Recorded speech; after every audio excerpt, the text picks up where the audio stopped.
Father, I would like the Lord to talk a little about why anxiety hinders our sleep so much, and if something can be done. My daughter, anxiety doesn't just disturb our sleep, doesn't get in the way, right? Anxiety, this process we have, which is almost natural in us. We are very anxious these days. And why is this anxiety being so present in our day? Maybe because we have the possibility of more. The world gives us many things all the time. And we are naturally anxious because we don't know which rope we hold and where we start. So this context of many possibilities naturally generates in us many anguish. And we take it to bed when we go to sleep, all this world on our backs, because we stopped ritualizing life. You can observe. We go to bed taking our cell phone in hand. We go to bed with the television on. We don't prepare the world so we can rest. I'm not talking about a reality that I face now. Only I face now. I'm sure 90% of our viewers faces this difficulty in having a home that never sleeps. In the old days, the people erased the lamp and it was over. I had nothing to do. I had no television. I had no music device. I had no cell phone.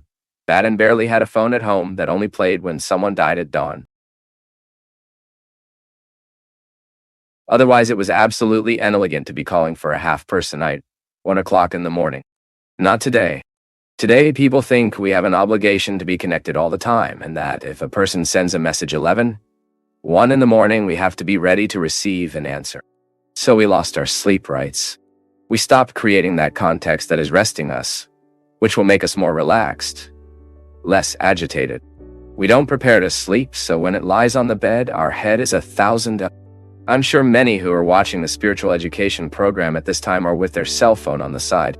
In full swing, the zap screaming, whistling. There are some that play some songs from afar. You see that the business is booming. We have the courage. We don't have the courage to turn it off. Stop. But what if anyone calls me? My daughter, it's your right. If we don't start putting a discipline in our lives, we'll get more and more anxious. We will increasingly experience the wear and tear of this agitated life that is causing us a natural dispersion in us. We are naturally scattered. I realize for masses, the religious rites that should naturally lead us to a state of stillness, and end everyone very dispersed inside the table. Mass, which should be a moment of absolute concentration, often ends. Once I saw a priest answering a phone during a christening. Without a lie, I was participating in the baptism. His phone rang. He stopped the business there, spoke and continued later. You see, this is an expression of the world of species we live in. We don't have the courage to turn off our phones because, I don't know. Answer the question. Why don't you have the courage to turn off your phones? Why don't you have the courage to put discipline so your friends already know? Yeah, after 11, it's no use sending, he doesn't see anymore. So send the other day. We have to have the right to create the right of our rest. So okay, after 9, I will avoid staying on the computer, because science tells us that proximity to light makes your brain activated and unable to cause the natural melatonin we create to sleep. Why do so many people today take this supplement melatonin, which is a resource we have to give the body what we no longer offer? We are stimulated all the time, lights lit all the time, noise all the time, and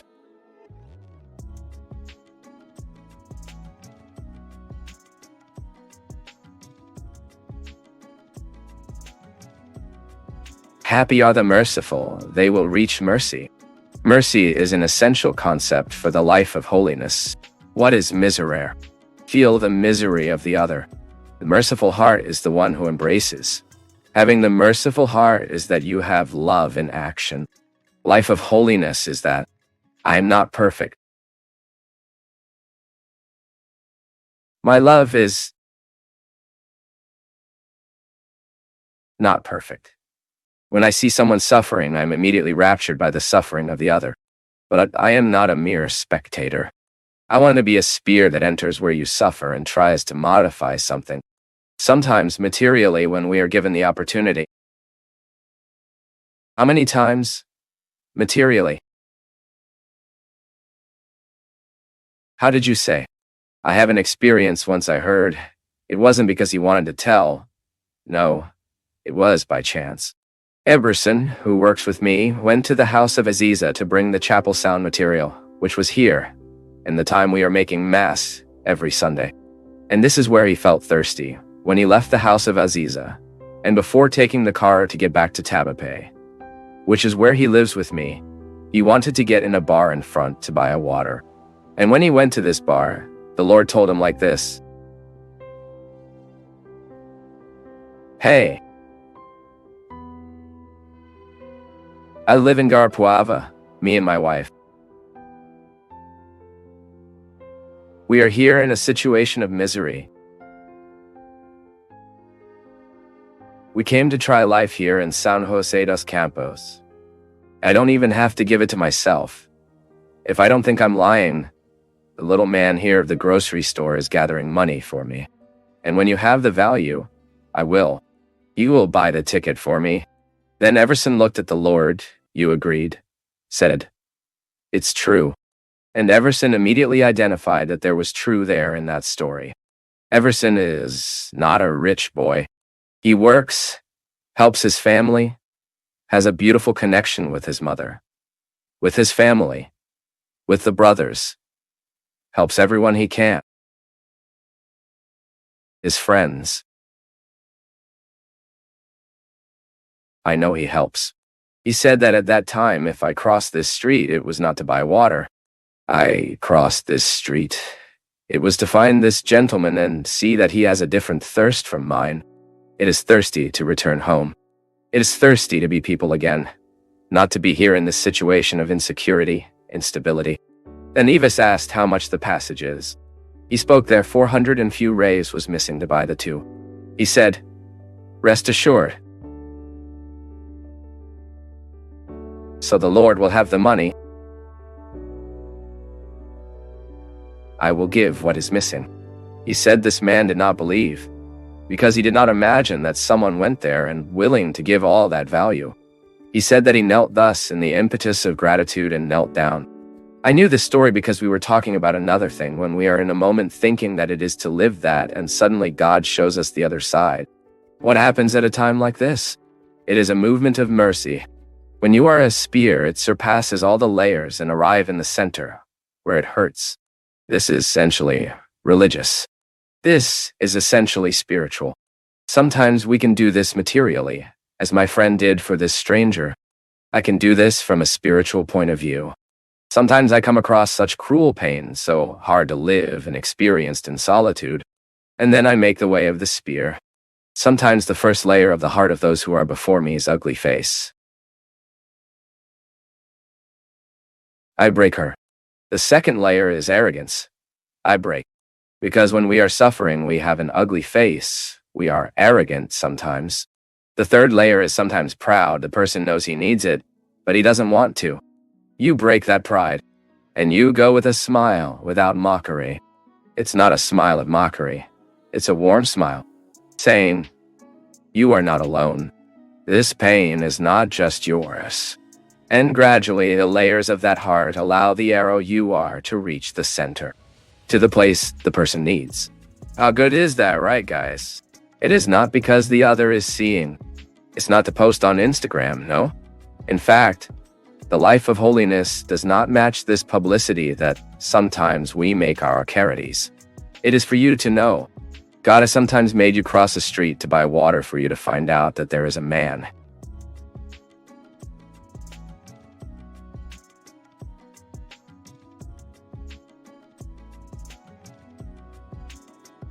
What he suffers from exacerbated distrust, tending to think that the other is always lying, deceiving, needs to review his confidence in himself. The reading we make of others is closely associated with our reading of us. Today, as soon as I posted this text, many people have spoken, and it's good. I'm very happy every time a reflection reverberates, because it unfolds. Other people add, question. A first point of someone who questioned was, but I did not say that it is always like this. I said it can be. That it has everything to do. That is likely. And so we need to review the confidence we have in ourselves. It is not a rule. It is not because you suspect others that you necessarily have no confidence in you. What I proposed is that when this happens exacerbated, We need to review the confidence we have in ourselves to see if everything is fine. And many people said I was suspicious because I was very betrayed, very wrong. Yes, it is also true. We are the result of what others deliver us. But we need to take a certain distance so we don't fall into that easy temptation to judge responsibility for others. Okay, you have reasons to be suspicious why they did that a lot with you. But do you always want to be like this? Isn't you miss the opportunity to find those who are being true to you? Or even not to impose those who are being true with you the eternal burden of distrust? It's a difficult path, isn't it? But no one promised us that it would be easy.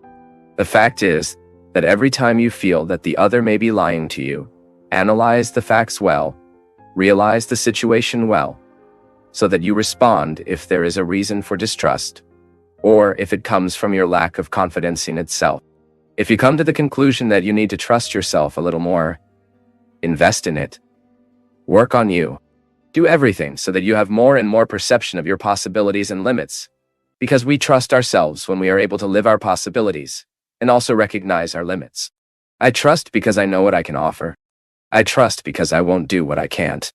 This is always the rule. Examine yourself. Have zeal in your observance.